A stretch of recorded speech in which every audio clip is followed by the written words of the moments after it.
This is a practical guide to the runes by Lisa Peschel, published by Llewellyn first in 1989, but there's been at least one reprinting, and I think they've gone through 3 different versions of the cover art. So your book might look a little bit different, but that's okay.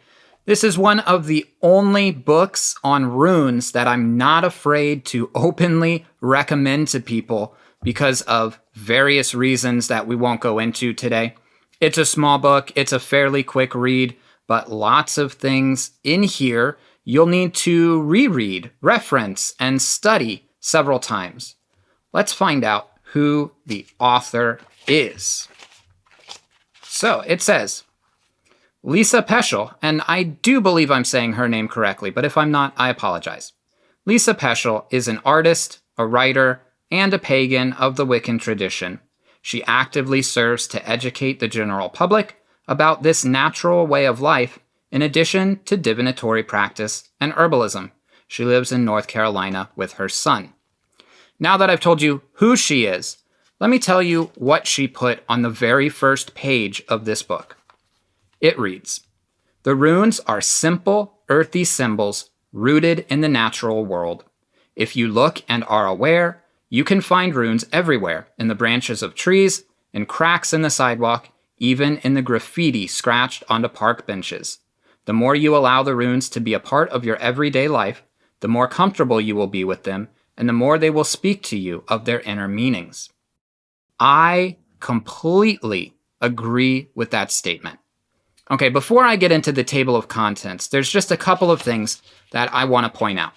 It's really hard to find any book where I completely agree with 100% of the information, but that is especially true with books on divination, and even more true with books on runes. As you will see, some of the rune names in here are not necessarily what you will often find in what has become standard practice today. Like here on page 52, Gifu, we would usually say Gebo. And here on page 71, Iol, we would usually say is Algies. Now I'm just showing you 2, but there's actually quite a lot of that in here. Nothing inherently wrong with that per se, as Shakespeare would say, arose by any other name, yada, yada, yada.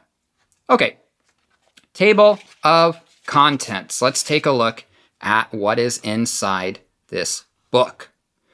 So, Chapter 1, Tools of the Trade. This is where you learn how to make or obtain a set of runes, put it in a bag, and make a cloth to cast them on. Chapter 2, The Runes in Divination.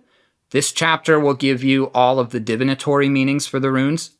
Chapter 3, Principles of Divination and Rune Layouts. This is where you learn how to do divination in terms of putting the runes into certain types of spreads. Chapters 4, 5, 6, and 7 are basically all about different ways to do rune magic. And in the very back of the book, there are some very handy appendices with images and stuff like that. Okay, here's the drop test. Yeah, like I said, it's a small book. All in all, I think this is a great starter pack to beginning your runic studies, and it should be able to help you on your journey.